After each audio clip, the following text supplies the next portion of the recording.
Tennessee WildCast is live on the air with the latest on hunting, fishing, boating, and all things outdoors. Make welcome your host, drummer and outdoor expert novice, Jason Harmon. All right, hello everybody and welcome to this edition of TWRA's WildCast. We're glad you're tuning in and excited about today's show. I got Mr. Don King here with me today helping co-host. Hey Jason, thanks for the invite. Yeah, glad you're here. And Mr. Frank Fiss, he's our Fisheries Chief.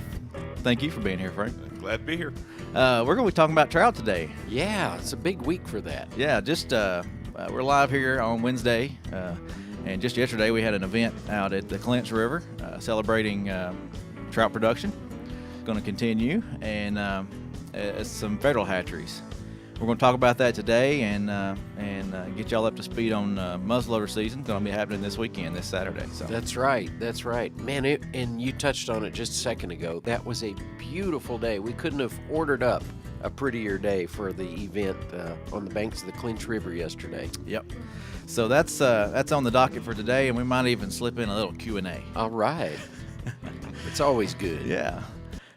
So we got a little audio glitch, and that's all right. We'll keep it rolling. I'll tell you what, we'll just go ahead and fade out, and we'll start talking with Frank. We're going to talk about what happened yesterday. It was a fun event. We were at Miller's Island Boat Ramp, and that's on the Clinch, Right. tailwater of Norris, right? Right, Norris tailwater. And just give them an overview of what happened yesterday, what the intention was for that little press conference and media gathering. Yeah, well, this goes back really over a decade when we've had trouble getting funding for the federal fish hatcheries. And about 3 years ago, really 4 years ago, Senator Alexander got involved and worked with the TVA and the U.S. Fish and Wildlife Service and our agency too, to work out kind of a deal to see how we could keep production going at federal fish hatcheries. And yesterday we celebrated the end of the first 3-year term of that agreement, and we signed the documents to carry us another 3 years. Okay, so another 3 years they'll be producing some trout. Awesome. Yeah, all those fish are going to TVA is paying basically funding the production for fish that are going to TVA water, so to speak, anywhere in the valley where we stock trout, and we also stock some fish in those water too as the agency, but the 80% of those fish are coming from the federal hatcheries. So. And this agreement just kind of puts it in writing that everybody's understanding what's going to happen, and it has a lot to do with the budgeting, like you said, Frank, over the years. I mean, sometimes you have a lean budget on the federal side, and people decide, oh, well, we don't have to do that. We can take this off the list of things we do. But Senator Alexander did step in and help make that more of a permanent it gives situation. us some stability so we can plan. I mean, you Right. can imagine trying to run a trout hatchery not knowing if you're going to have funding next year. Well, the fish that you're going to be stocking next year, you got to bring in on station this year. Right. So we needed that stability, and TVA stepped up and been a great partner in that. So we're really excited. That's good. I got a few pictures I'll show from the event yesterday. You can see there, you've got Don and I standing back there in the back and getting we were live on Facebook yesterday, and Mr. Ed Carter, our director, was giving the opening remarks, and we had quite a few people there. I'll just keep flipping through these. While we're looking at these pictures, Frank, will you tell us who all was there? I mean, we had Ed was talking, and then some representatives from U.S. Fish and Wildlife, and yeah, we had we had the director of the Southeast region of the Fish and Wildlife Service, Mike Etker, and we had the director from the Georgia DNR, Rusty. Forget his last name, but Rusty was he and the fish chief Matt Thomas came up from Georgia to celebrate with us, because Georgia has a little piece of this of Tennessee Valley, and they get some federal fish as well. So they've been great partners with us throughout all the struggles that we've had trying to keep funding to federal hatcheries. So yeah. They've been great partners. And then there were people there fishing yesterday, so it was cool to watch them catch a few fish. It made for a great day because the river had been on for a long time, many days in a row, and we we requested special flows for the event, and everyone saw that coming and got their rod and went fishing. So it was a great day. Yeah, hit on some of that. Well, how does the flow affect these fish? I'm not a trout fisherman, so what are you looking for when you're fishing these waters? And it's a real wide. The Clinch is real wide right there, but it's so shallow all the way across. Just talk about the yeah, fishing I mean, conditions. if the generators were on, you would need a boat to travel around that river, and there's guys that will fish that river by boat. But you have when it's off, then if you're a wade fisherman like the people on the screen here, you can cover a lot of habitat, and that's your time to fish when the water's off. Okay. So, but the other nice thing there at the Clinch River is that there's a re-regulation weir, so that the water's metered out of this upper pool, so that there's always adequate flow in the river channel for trout. And that's been a great that's been there decades now, but it was a big innovation when it did get in. That's something that TVA has always been real proactive with too, isn't it, Frank? Yeah, I mean, since the 1990s, they had a real initiative to see what they could do to put oxygen in the water Right. and flows in the water and keep up with what's going on. They've been steady on that since. and I know you've talked about before about sluice gates that they've implemented in some tailwaters that have helped with the oxygenation and That's something that's going on right now on the core side, not Oh, TVA. okay, But, okay. yeah, that's My the bad. main driver to keep the oxygen up on the Caney Fork River, for Okay. example, and it needs all the help it can get right now. okay. So we had, I'll show some more pictures. Our hatchery truck was there with some fish, and Dale Hollow's truck, and I think another. But we had Mr. Ed Carter releasing some fish, and all the folks that were there, Mike and David Bowling and Rusty Garrison from Rusty Georgia. Garrison, yes. But they all got an opportunity to release some fish, and then there was a gentleman there. This picture, a gentleman that was there, a fisherman, had to release a few, so that was kind of cool to Yeah, that's Buzz Buffington there, I believe. see a famous fisherman in that area. Yeah, he really is. He's been fishing that river for a long time. And he's a great guy. You're going to hear more about this, but there was a gentleman there that got recognized. And Don, you met him at Dale Hollow. Yeah, Andy Curry. yeah. He's currently the hatchery manager at Dale Hollow, and has been for many years. But Mike Etker with U.S. Fish and Wildlife made a special presentation to him for over 40 years of service, and Andy tells me he's got about another year left in him. Then he's just going fishing after that. He deserves it. I worked with Andy throughout my whole career at the agency, I believe.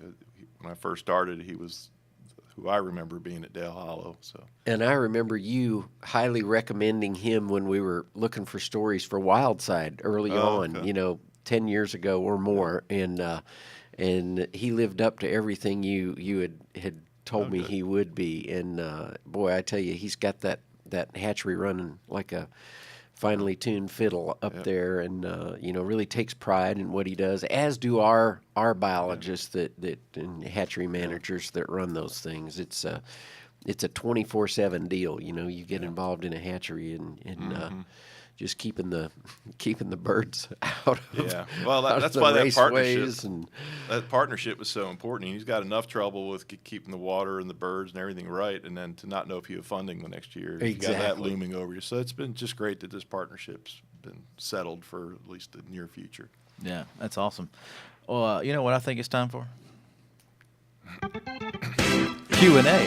Oh yeah. Let's. This is a little segment we've been testing out, and we want to talk about or pull up some questions and answer these questions. A lot of times we get questions coming in on Facebook, coming in through phone calls to the agency. So we wanted to create a little segment called Q&A, TWRA Q&A, Yeah. and highlight a few questions that we get regularly. And today's questions are kind of coming from me from yesterday's event, just so I know what's going on. And Todd, if you don't care, pull that music down just a hair.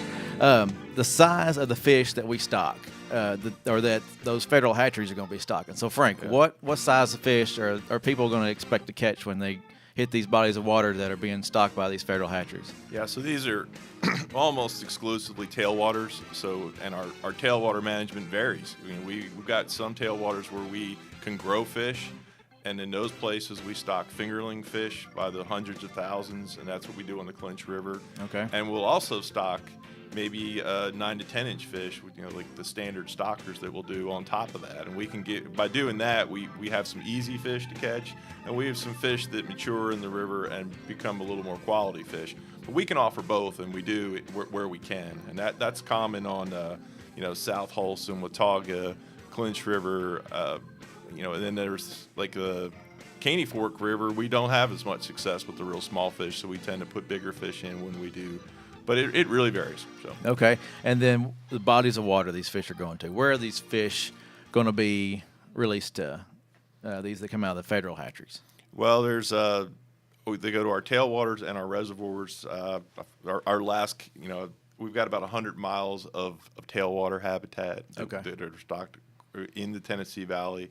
And, a lot of the tailwaters run 12 miles long would be a typical long tailwater. So we'll distribute the fish at multiple sites along the way. And then one more that I wrote down. We didn't discuss this, but bait. Give us some tips. Give us some secrets. What are these people are going to fish with? I know yesterday Ed mentioned Ed Carter, our director, mentioned the smell of opening a can of corn. Gets him excited about going fishing because that's what they used. And then somebody was telling Matt, use a Rapala, a little 2-inch or 4-inch Rapala or something. Yeah. So what do you suggest? Well, both of those work. I mean, when the water's on, you can't beat those Rapalas for trout when the water's up. Still fishing with various types of bait work. I tried my hand fly fishing in the afternoon and did it the hard way and got skunked. So, but we did have one of our colleagues did catch a fish on a midge. So a lot of the fly fishing that goes on there this time of year is kind of midge patterns and such. But I mean, it really, to me, it's when and where you go as much as anything, and then the bait. You figure that out on the way. Yeah. Well, we were at one of the other ramps. I mean, Don and I were there yesterday. We went to a different ramp, checked it out, and there was a lot of bugs flying around. Oh, yeah. And is there a certain time that bugs hatch that are better times to trout fish? And the bait of choice might be a midge or? Yeah, I mean, it's best to watch the fish in the water and see what they're doing. If you see them rolling, they're taking midges underneath. If you see them sipping on the surface, that tells you might have some dry fly action that day. But again, if the water's on, you're chucking hardware or streamers, and that's going to work. So the bigger fish are going to be a little bit easier to catch, and you could use a Rapala or something like that. Well, I think you're referring to the big fish that we stocked yesterday, and those fish are going to be fairly naive. They've been in a hatchery their whole life. They'll take bait. They'll take spinners. They're probably not keyed in on the midge hatch just yet, but give them a couple weeks and they'll start figuring it out. Gotcha. Okay. Yeah. Speaking of those, there were some really nice bonus. I call them bonus fish. Yeah. Those brood fish that have been around for a couple of years that have, provided a lot of eggs over the last couple of seasons. But then they released those too yesterday too. Yeah, that Irwin National Fish Hatchery is a pretty important source of eggs for the whole country. Right. And when they use up their brood stock, they offer them to us for stocking. Uh-huh. They have some other obligations with them, but generally we try to use those as best we can throughout the system as well. And while they're nobody ever calls to complain about catching them. People are surprised to see those big fish in the river, and it always generates excitement. I don't care which river it is. Right. Yeah. Now, something I want to hit on that we're going to talk about in a couple of weeks is the winter trout stocking program. Mm-hmm. The trout that we use for that, where are those fish coming from? It will depend on the location. Now, the fish that are going to for example, Normandy tailwater, that's a TVA facility. That'll come out of that pool of fish for TVA waters. But other places that we stock around the state, they could be fish that are raised at Dale Hollow Hatchery that we pay production costs for, or they could come from one of our trout hatcheries. So there's a mixed bag. There's a lot of coordination to get the biggest fish that we can out of our hatcheries at this time of year and stock them in the winter, and then we grow them big again for the spring. But we kind of cull what we have on our stations to provide what we do each winter. And that offers a lot of opportunity throughout the state. It's a big time there. People love that winter trout program. Yeah, it's supposed to be easy. You know when their fish are going in. They're highly accessible areas, and it's a time of year when you may not have other options. So we're excited to offer that. We'll learn more about that in a couple of weeks. Brandon's going to be down here, Good. and I think he's got some pretty cool PDFs and charts. The stocking schedule is a little more colorful and a little easier to read and easier to follow. He's excited about that, so he wants to share with everybody watching and listening. So, and speaking of that, thanks for watching on Facebook, and thanks for tuning in on the radio. We appreciate y'all doing that. Anything else we want to add on the trout stuff there, Don? Anything you? Well, I was just kind of winding the clock back to way back. You hear the word mitigation sometimes, Frank, in relation to the dam projects and the things that have affected our waterways throughout the years. And just rewind the clock a little bit and tell us about what mitigation and what the initial thing was about stocking fish. Yeah, well, why do we stock trout in these waters? I mean, years ago, before there were dams, there were warm water species that lived in those rivers, Right. and they provided fisheries. When the dams were constructed, the engineers immediately realized that there was going to be cold water coming out, and biologists realized that wasn't going to work for warm water species. So they would have, essentially large, 100 miles of water, devoid of fishing opportunity. So to mitigate that loss, the hatcheries were built. These federal hatcheries, particularly Dale Hollow, was to help out and provide fisheries in these areas. So that's where the phrase comes from. We're kind of happy to we're just happy to have everybody involved now in TWRA is happy to stock those waters as well at this point, because we can add value to it beyond what TVA and the Corps of Engineers has a similar partnership with the Fish and Wildlife Service where they provide funding for the waters that are stocked in like a Center Hill or OB or Dale Hollow tailwater. Okay. Yeah, so it's pretty neat. All right. Well, anything else we want to add on the trout production and the celebration from yesterday? It was a great day. Excited about 3 more years of guaranteed fish, hopefully, and was glad to have Georgia in town.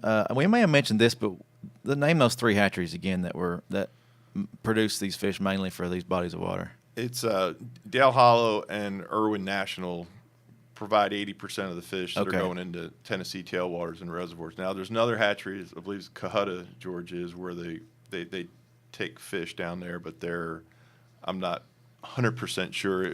I think there's a starter fish from Dale Hollow that go to Chattahoochee Forest Hatchery, and then they stock them out into TVA waters. Okay. So And those probably stay more close to home there in northern Georgia, I guess. Yeah, they're trout. As Rusty mentioned yesterday, their trout capital is up there on the Tennessee system in Georgia. Yeah. And the gentleman that was recognized again, Mr. Currier, is that right? Curry?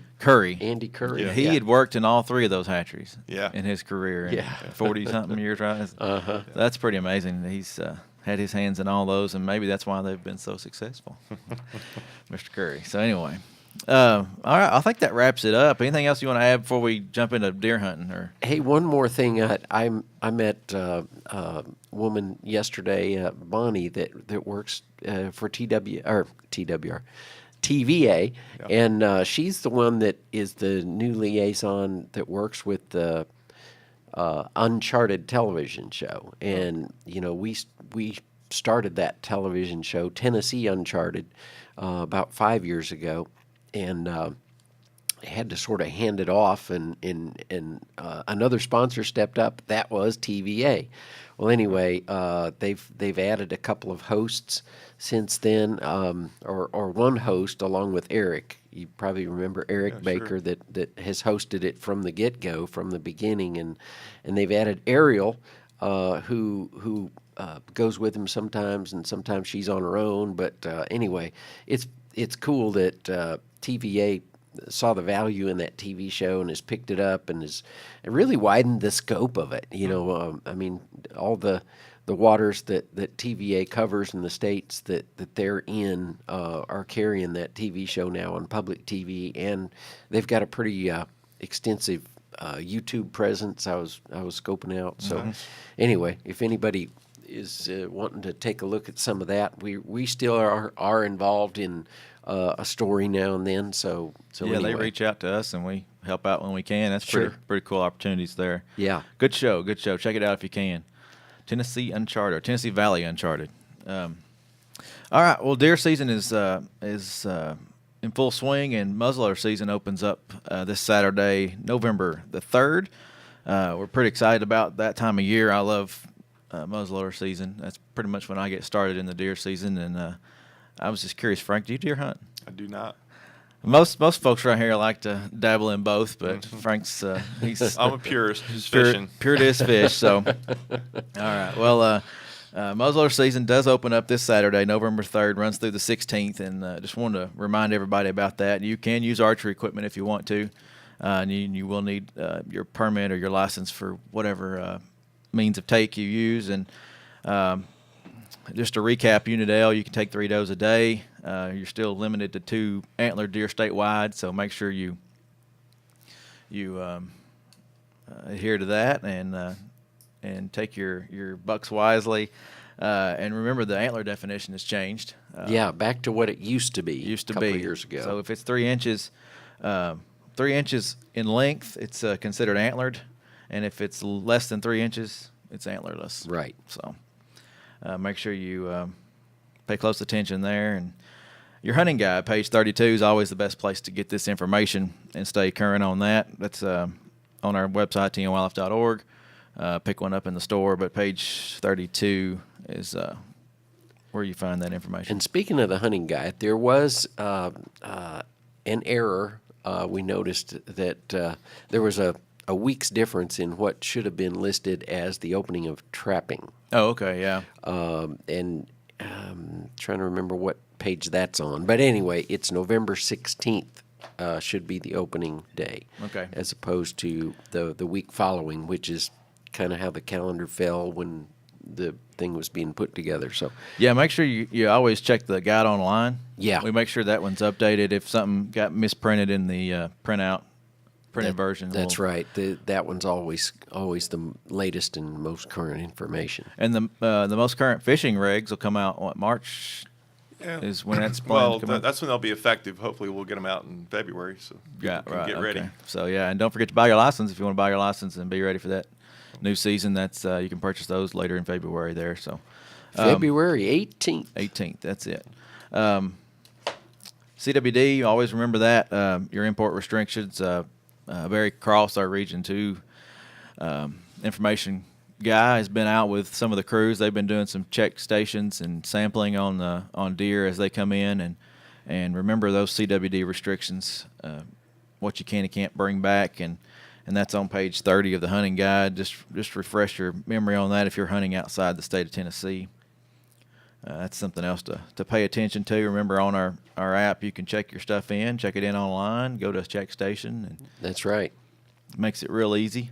But and soon after muzzleloader wraps up, that's a couple weeks, and then you got the gun season. That'll run November 17th through January 6th. So it's going to be a hot time to be in the deer woods from here on out. Weather's cooperating. It's Yeah, pretty nice. A little warm today. Hey, happy Halloween. Hey, thank you. Nice costume. Yeah, thank you. I look like I work here, don't I? But anyway, well, anything else we want to hit on? We got a few more minutes here. We can chat, highlight some stuff that's going on around the agency. Don't forget the comment period is still out there for waterfowl, for the waterfowl seasons. If you want to comment on that. A shout out to our radio listeners. We really appreciate everybody tuning in, and this program airs on Saturday. We're recording it as Jason had mentioned on Halloween. Yeah. But anyway, we appreciate everybody tuning in and on your local station, and remind you to visit us online. At tnwildlife.org for the latest information available, and we just appreciate our listeners out there. Yep. So like I said, next couple of weeks we're going to have Brandon on talk about winter trout programs. And it's already starting. I mean, the Normandy tailwater will be stocked tomorrow. Okay, that's good information. That's what I'm hearing from Dale Hollow. I don't know if the rain's going to blow them out or not. We're expecting some weather tomorrow, but by this weekend for sure, Normandy. There could be others too. That's just one that comes to mind for some reason. I knew it started in November, but I wasn't sure the exact date. I hadn't looked at the calendar yet, but I'm I knew. sure Brandon's got it on the web if it's it's known out at there. this time. TNWildlife.org under the fisheries section. That's where you'll find that information and the reports out there, or the schedules out there.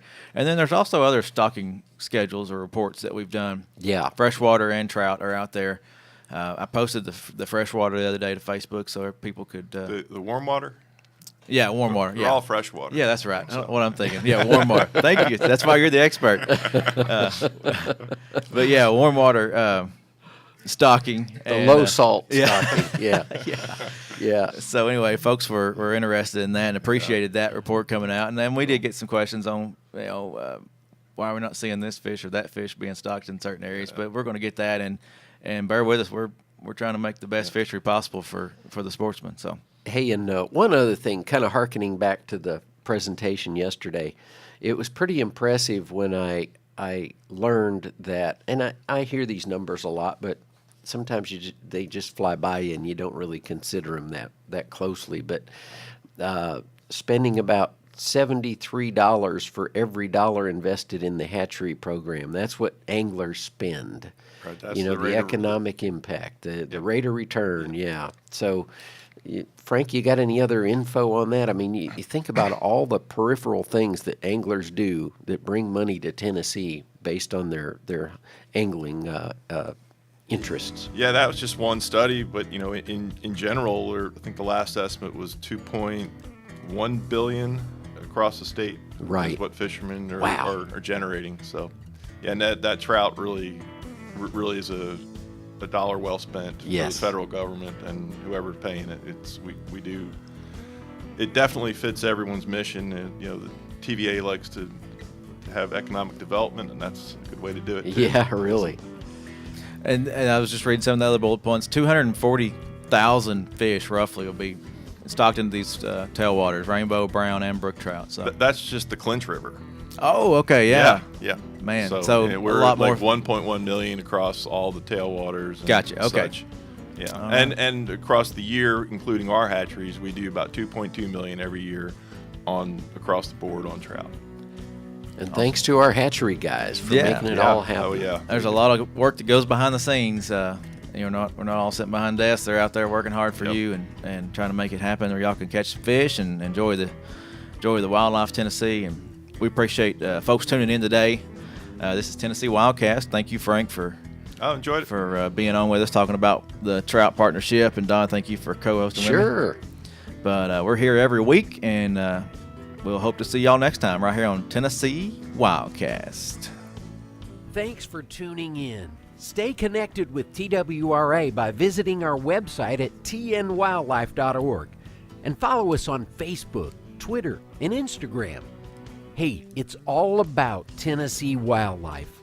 It's what we do. Tennessee WildCast will be on the air again next week. We'll see you then.